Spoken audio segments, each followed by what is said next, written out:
పరిశుద్ధుడైన మా ప్రభువా, మీకు స్తోత్రాలు వందనాలు చెల్లించుకుంటున్నాము. మహోన్నతుడా మా ప్రభువైన యేసు, మిమ్మల్ని స్తుతిస్తూ ఉన్నామయ్యా.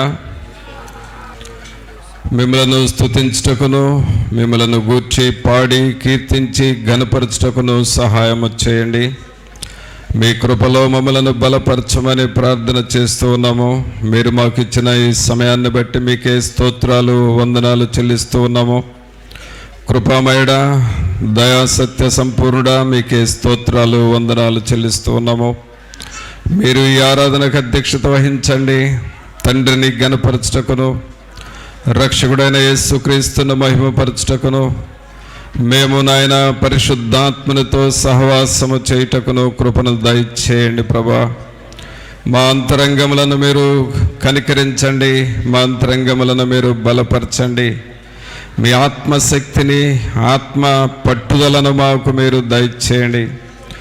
ఆత్మ విషయమై తీవ్రత కలిగి ఉండమని చెప్పినారు, అలాగే దేవుని విషయంలో పట్టుదల కలిగి ఉండమని చెప్పినారు. మీ యొద్ద సహనముతో కనిపెట్టమని మీరు చెబుతున్నారు ప్రభా. అట్టి నాయన స్వభావం మాకు మీరు దయచేయండి. తండ్రి అయిన దేవా, మీ సన్నిధిలోనికి వచ్చి మిమ్మల్ని వేడుకొంచున్నాము. మీరు మాకు అధ్యక్షత వహించండి. ఏ రీతిగా మిమ్మల్ని స్తుతించి ఘనపరచవలనో సమస్త విషయాల్లో మీరే మీ కృపను మాకును మీరు సమృద్ధిగా మీరు దయచేయండి. ఈ ఆవరణమంతా మీ సన్నిధితో నింపండి ప్రభా. పాటలు పాడుచుండగా ఆ పాటల ద్వారా దేవుని యొక్క ఆత్మ మమ్మలను బలపరచునట్లుగాను, మిమ్మలను మహిమపరచువారముగా చేయండి ప్రభా. అలాగే మాలో ఉన్నటువంటి నిర్లక్ష్యము, నిర్లిప్తత సంపూర్ణంగా తొలగిపోనట్లుగా చేయండి. దుష్టుని యొక్క ఆటంకములు మాలో కానీ, ఆవరణంలో కానీ, ఎవరిలో ఎక్కడ ఆటంకములు లేకుండా చేయండి ప్రభా. అడ్డుబండయు అడ్డు గోడలను కూలద్రోయమని ప్రార్థన చేస్తూ ఉన్నాము. మిమ్మలను ఘనపరచుటకు మాలో ఉన్న అభ్యంతరములన్నిటినీ మీరు తొలగించండి. పరిశుద్ధాత్ముడా, మీరు మా మధ్య కదలండి. మీ కొరకు మేము మార్గమును సరళము చేయువారముగా చేయండి నాయన.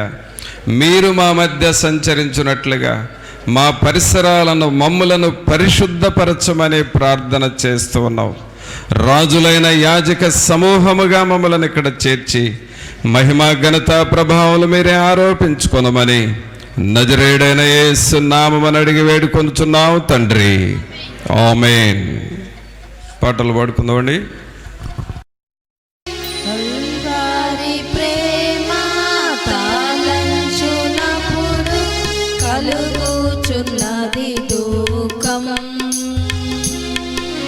ప్రభువాని శ్రమలను ధ్యానించినప్పుడు పగులుచున్నది హృదయం. కల్వారి ప్రేమ తాళంచునప్పుడు కలుగుచున్నది దుఃఖం. ప్రభువాని శ్రమలను ధ్యానించినప్పుడు పగులుచున్నది హృదయం.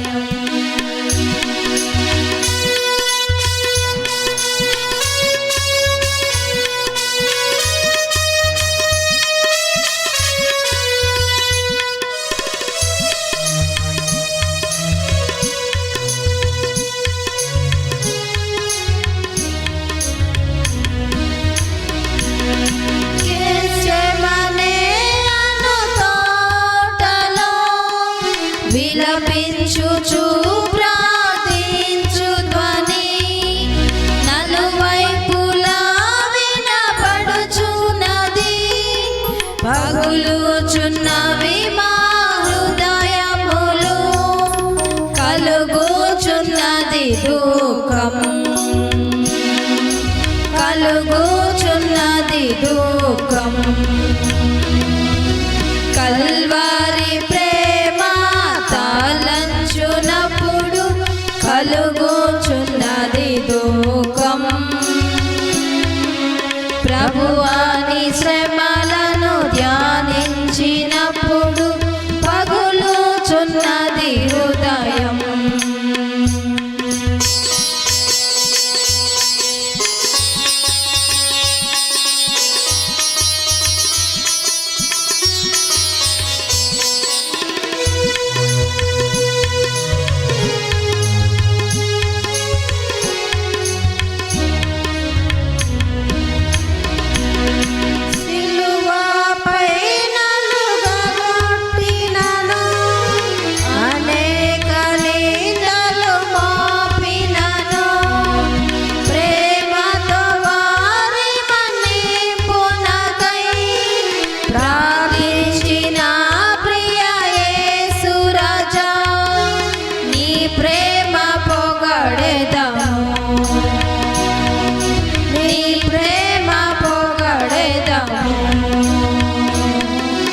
కల్వారి ప్రేమ తాళంచునప్పుడు కలుగోచున్నది దుఃఖం.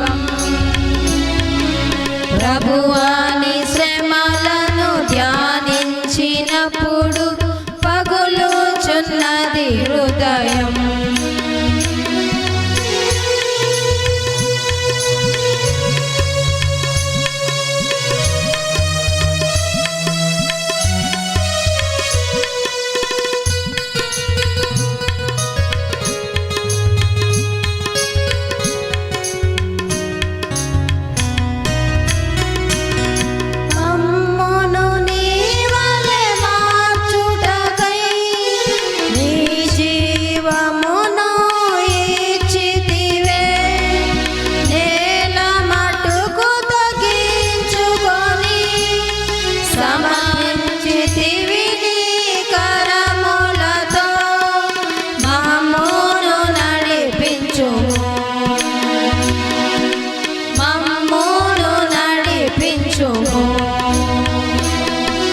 కల్వారి ప్రేమ తాళంచునప్పుడు కలుగుచున్నది దుఃఖం. ప్రభువాని శ్రమలను ధ్యానించినప్పుడు పగులుచున్నది హృదయం. కల్వారి ప్రేమ తాళంచునప్పుడు కలుగుచున్నది దుఃఖం. ప్రభువాని శ్రమలను ధ్యానించినప్పుడు పగులుచున్నది హృదయం. దేవుని జీవాత్మనా మీదికి రమ్ము. దేవుని జీవాత్మనా మీదికి రమ్ము. వీరాచు వాంచు మాలాచు నింపు దేవుని జీవాత్మనా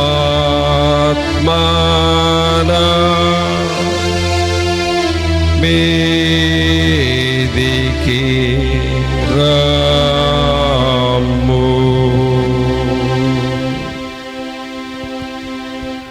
పరిశుద్ధుడైన మా ప్రభా, మీకు స్తోత్రాలు వందనాలు చెల్లిస్తూ ఉన్నాము.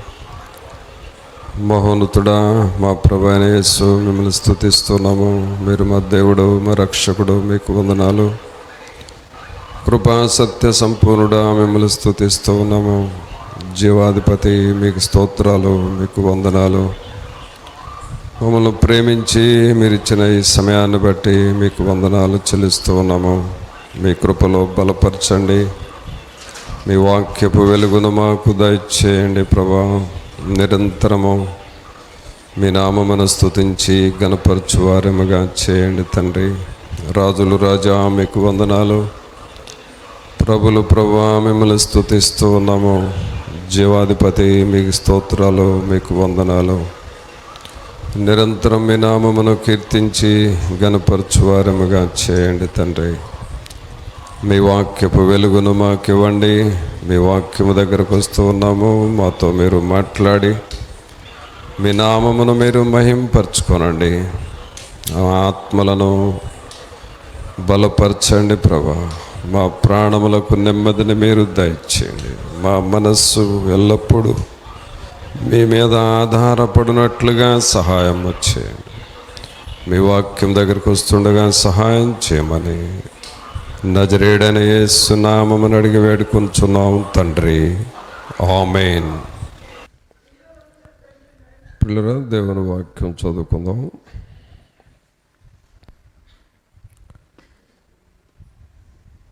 కీర్తనల గ్రంథంలో నుండి 111వ కీర్తన తీయండి. 111వ కీర్తన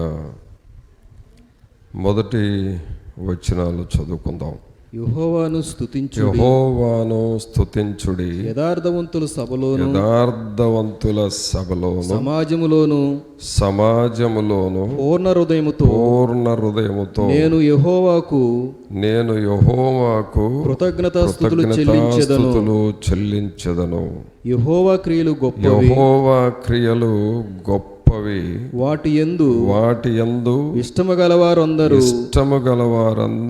వాటిని విచారించుదురు. 3వ వచనం చదువు. ఆయన కార్యము మహిమా ప్రభావములు గలది, ఆయన నీతి నిత్యము నిలకడగా నుండును. ప్రభువు ప్రియరా, దేవుని దగ్గర మనం ప్రార్థన చేస్తూ ఉన్నప్పుడు, మనం ప్రార్థన అనగానే దేవుని దగ్గర కొన్ని విషయాలు అడుగుతాము.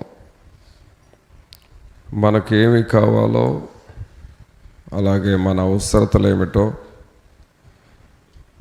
దేవుని దగ్గర మనం ఏమి పొందుకోవాలో వాటన్నిటినీ దేవుని దగ్గర అడుగుతాం.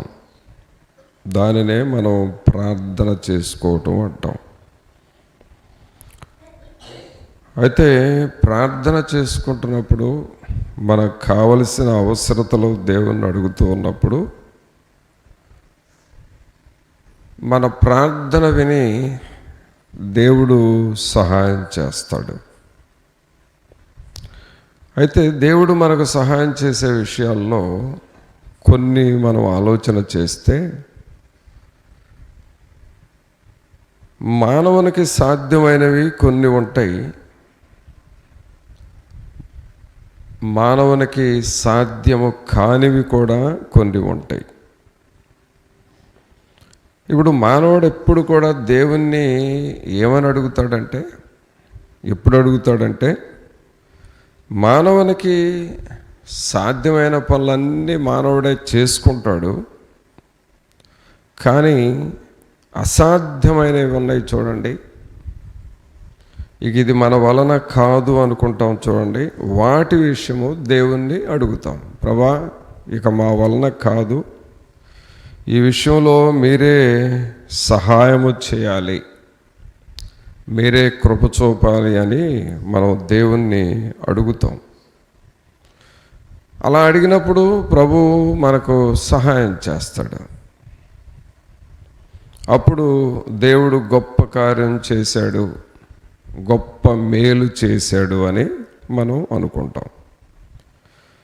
కావున పిల్లరా, మన జీవితంలో దేవుడు చేసే పనులు ఎప్పుడు కూడా చాలా ఆశ్చర్యముగా, అద్భుతముగా, చాలా గొప్పవిగా ఉంటాయి.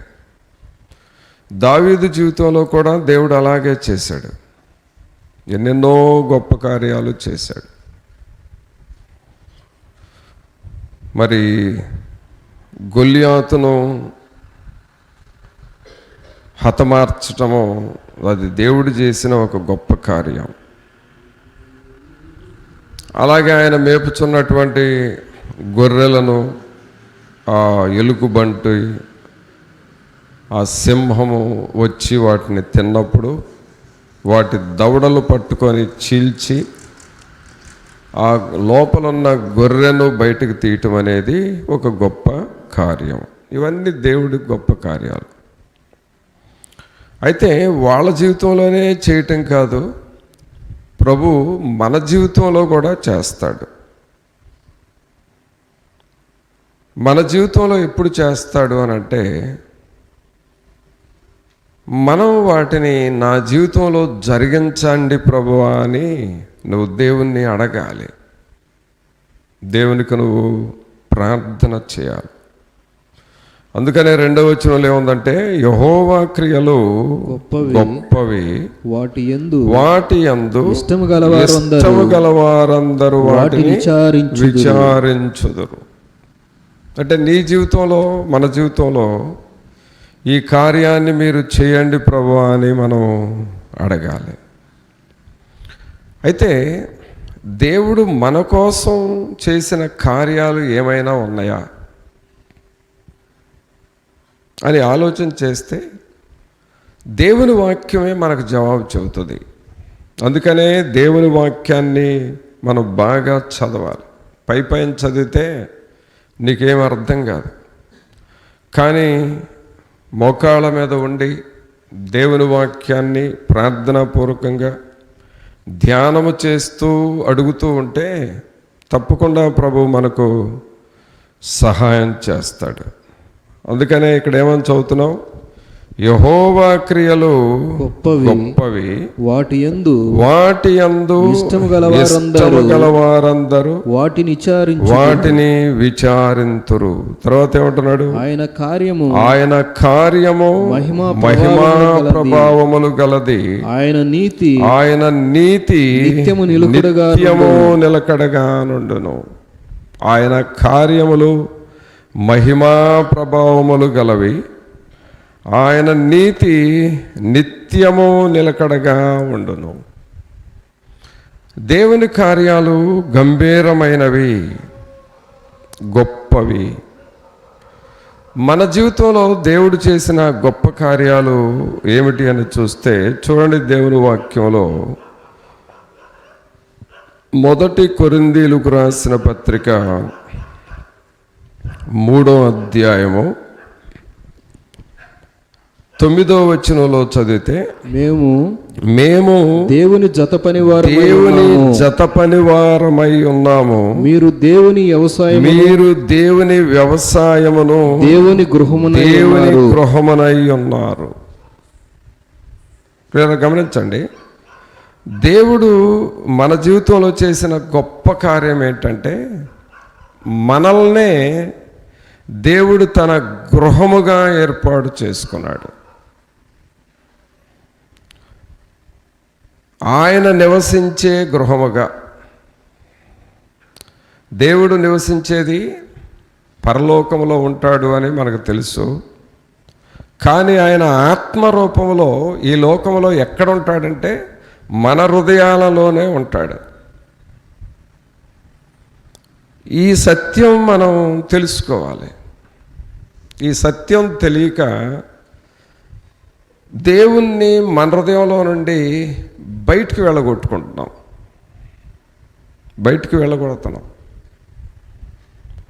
అలాగే మనలో నుండి బయటికి నెట్టేస్తున్నాం. మనం చేసే పనులు దేవునికి వ్యతిరేకమైన వాటిని చేయటం ద్వారా మనలో నుండి దేవుణ్ణి బయటికి నెట్టేస్తున్నాం. కానీ పిల్లరా, ఇక్కడ మనం గ్రహించాల్సింది ఏంటంటే అక్కడ దేవుని వాక్యం ఏముంది? మీరు దేవుని వ్యవసాయమును దేవుని గృహమునై ఉన్నారు. మనము దేవుని గృహము అనేది మనం అర్థం చేసుకోవాలి. చూడండి, గృహము అనగానే మన సొంత ఇంటిలో, నీ సొంత ఇంటిలో ఎలా ఉంటావు? ఆ ఇంటిలో ఎన్ని గదులుంటే అన్ని గదుల్లో ఫ్రీగా తిరుగుతావు, పనులు చేసుకుంటావు, వస్తువులన్నిటినీ పేరుస్తావు, నీట్గా ఉంచుకుంటావు. అది నీ ఇల్లు కాబట్టి నీవు ఎలాగూ పెట్టాలనుకున్నావో అలాగూ పెడతావు ఆ ఇంటిని. మరి ఇప్పుడు దేవుడు ఏమంటున్నాడు? మీరు దేవుని గృహమై ఉన్నారు. మరి మనం దేవుని గృహము, దేవుని ఇల్లు అని నీకు అర్థమైతే ఆ గృహాన్ని ఎలా పెట్టాలంటే దేవునికి నచ్చినట్లుగా, దేవుడు మనలను మెచ్చుకునేటట్లుగా, దేవునికి మనమంటే ఇష్టమయ్యేటట్లుగా ఆ గృహాన్ని ఉంచాలి. నేను మీలో ఉంటాను, మీరు నా గృహమై ఉన్నారు అన్నాడు కదా. కాబట్టి దేవుని గృహము ఎలా ఉండాలి అనేది మనం తెలుసుకుంటే, ఆ గృహము ఎలా ఉండాలో అలాగూ మన హృదయాన్ని, మన జీవితాన్ని ఉంచుకుంటే ఆయన మనలో నివసిస్తాడు.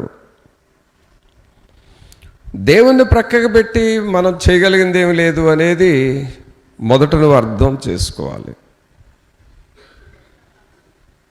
ఎవరు నన్ను ఘనపరుస్తారో నేను వారిని ఘనపరుస్తాను, ఎవరు నన్ను తృణీకరిస్తారో నేను వారిని తృణీకరిస్తాను అని చెప్పాడు కదా.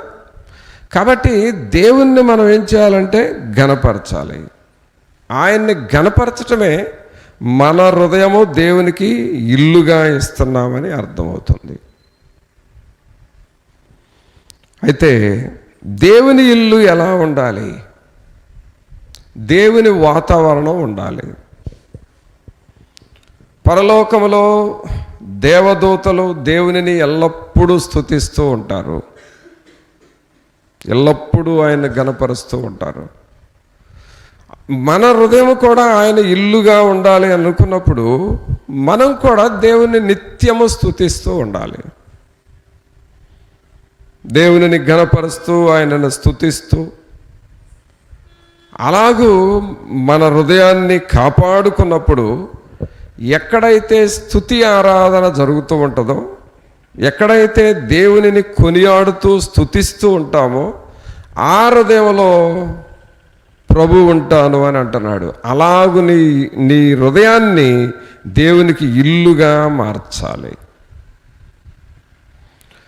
తర్వాత ఆ ఇంటిలో ఏమి ఉండాలి అని అంటే దేవుని వాక్యం ఉండాలి.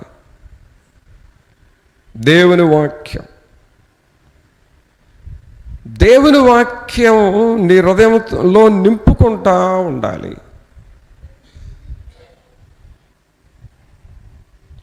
ఇందాక ఒక సహోదరి చెబుతా ఉన్నది, వేరే ఊరు నుండి వచ్చి మాట్లాడుతూ, అయ్యా నాకెందుకో కానీ సాతానుడు నన్ను చాలా తొందర చేస్తున్నాడు, నన్ను చాలా శోధిస్తున్నాడు సాతానుడు, నేను ఏమైపోతానేమో అనే భయం నాలో ఉంది అని చెప్పింది. నేనేమన్నానంటే, నువ్వు దేవుని వాక్యం చదువుతున్నావా అని అడిగాను. దేవుని వాక్యాన్ని చదువుతున్నావా? తనేమందో తెలుసా? వాక్యాన్ని చదువుదాం అనిపిస్తుంది కానీ బైబిల్ దగ్గరకి వెళ్ళగానే ఇప్పుడు కాదులే తర్వాత చదువుదాంలే అని అనిపించి ఆ బైబిల్ దగ్గరకు వెళ్ళి వెనక్కి తిరిగి వస్తున్నాను. అలాగూ దేవుని వాక్యాన్ని నేను చదవలేకపోతున్నాను అని చెప్పింది. అదే మరి సాతానుడు, దేవుని వాక్యాన్ని చదవకుండా చేసేది సాతానుడు. అందుకే నిన్ను తొందర చేస్తూ ఉంది ఆ చీకటి. దేవుని వాక్యాన్ని చదవకుండా, ప్రార్థన చేయకుండా నిన్ను అభ్యంతరం చేసి నీ మీద సాతానుడు ప్రభావాన్ని చూపుతూ ఉన్నాడు. కాబట్టి దేవుని వాక్యాన్ని నువ్వు క్రమంగా చదవాలి అని చెప్పాను. అలాగే క్రమముగా నువ్వు ప్రార్థన చేయాలి. నువ్వు ఎలాగూ చేస్తే నీ మీద పనిచేసే దురాత్మ శక్తులు బలహీనపడి అవి పారిపోతాయి. నువ్వు ప్రార్థన చేయకుండా, వాక్యం చదవకుండా చీకటి నా మీద పనిచేస్తుందంటే పనిచేస్తుంది. అందువల్ల నువ్వు ప్రార్థన చేయటం ప్రారంభించు, వాక్యం చదవటం ప్రారంభించు అని చెప్పాను. పిల్లరా, దేవుని వాక్యం ఏముంది? మీరు దేవుని వ్యవసాయమును దేవుని గృహమునై ఉన్నారు. అంటే మనము దేవుని గృహము అన్న సంగతి మనం అర్థం చేసుకోవాలి. ఈ దారినే పోయే వాళ్ళందరూ ఈ స్థలాన్ని చూడగానే ఏమనుకుంటారు? ఇదిగో ఇది దేవుని మందిరము అని అనుకుంటారు కదా. ఎవరైనా లోపలికి వచ్చినా రాకపోయినా దారినే వెళ్ళేవాళ్ళు చూసి ఇది దేవుని మందిరము అనుకుంటారు కదా. అలాగే నీ హృదయాన్ని నువ్వు చూసుకున్నప్పుడు, నా హృదయము దేవుని మందిరము, దేవుని గృహము అనేది నీకు అర్థం కావాలి. దేవుని గృహం అనేది నీకు అర్థమైతే ఇక నువ్వు దేవునికి వ్యతిరేకమైన పనులు చెయ్యవు. వాటిని చేయకుండా ఉండాలి, వాటిని చేయకుండా బ్రతకాలి అనే ఆలోచన నీకు వస్తుంది. కొంతమంది భక్తిని చేసినట్లుగా చేస్తారు, కానీ కొద్ది కాలం చేసి ఆ తర్వాత పూర్తిగా లోకస్తుల్లాగా మారుతారు. కారణం ఏంటంటే దేవుని గృహము అన్న సంగతి వాళ్ళు మర్చిపోతారు. ఒక ఇంటిలో వ్యక్తి ఇంటికి రాకుండా బయట ఎక్కడెక్కడో తిరుగుతూ కొన్ని రోజులు ఇంటికి రాకపోతే ఏమనుకుంటారు ఇంట్లో వాళ్ళు? ఏమైపోయాడు, ఇల్లు కూడా గుర్తు రావట్లేదు అని అనుకుంటారు. అలాగే మన హృదయం దేవుని ఆలయం అయితే మనం ఎక్కడెక్కడో బయట తిరుగుతూ ఉంటే మరి దేవుడు ఏమనుకుంటాడు? వీళ్ళు ఏమవుతున్నారు, నేను ఉండే ఇంట్లో వీళ్ళు నా దగ్గర ఉండకుండా ఎటుపోతున్నారా అని దేవుడు ఆలోచిస్తాడు. అందుకనే పిల్లరా, మనము మన గృహాలు, మన హృదయాలు దేవుని గృహముగా దేవుడు చేశాడు. ఇదొక గొప్ప కార్యము. యెహోవా క్రియలు గొప్పవి, వాటి యందు ఇష్టము గలవారందరూ వాటిని విచారించుదురు. అనగా నా హృదయము దేవుని ఇల్లు, దేవునికి గృహము అన్న సంగతిని మనం జ్ఞాపకం చేసుకుంటూ ఉండాలి. ఇదొక గొప్ప కార్యం. నిజంగా దేవుడే మన హృదయాన్ని ఆయన ఇల్లుగా, ఆయన గృహముగా మార్చుకున్నాడంటే అది ఎంత గొప్ప కార్యం. ప్రభు మనతో ఉండాలి అని ఆశిస్తూ ఉన్నాడు. ప్రభు నీతో ఉన్నప్పుడు నీ హృదయంలో లోక సంబంధమైనది ఏది రాదు. దుష్టుడి కార్యాలు కూడా నీలోనికి ఏది ఎంటర్ కాదు. అలాగూ మన హృదయాల్ని కాపాడుకోవాలి. తర్వాత ఎఫెసీయులకు రాసిన పత్రికలో ఆ మాటను ఇంకా కొంచెం బలంగా రాస్తాడు పౌలు గారు. చూడండి, ఎఫెసీయులకు రాసిన పత్రిక 2వ అధ్యాయము 22వ వచనం చదవండి. ఆయనలో మీరు కూడా ఆత్మ మూలముగా దేవునికి నివాస స్థలమై ఉండుటకు కట్టబడుచున్నారు. అంటే గృహము అనేది పిల్లరా అంచెలంచెలుగా కట్టబడుతూ ఉంటుంది. ఇప్పుడు గృహం కట్టడానికి పైన ఒక స్లాబ్ వేస్తారు, కొంతకాలానికి ఇంకొక అంతస్తు పెంచుతారు, ఇంకొక అంతస్తు, ఇలాగూ అంతస్తులుగా పెంచుకుంటూ ఇల్లు ఎట్ట కడతా ఉన్నారు. దేవుని గృహము అంటే దేవుడికి నీవు హృదయాన్ని ఇచ్చి దేవుడు నీ హృదయంలో నివసించేటట్లుగా చేస్తే నీ జీవితాన్ని, నీ నివాస స్థలము కట్టబడుతూ ఉంటుంది. అలా నీ జీవితాన్ని కడుతూ ఉంటాడు.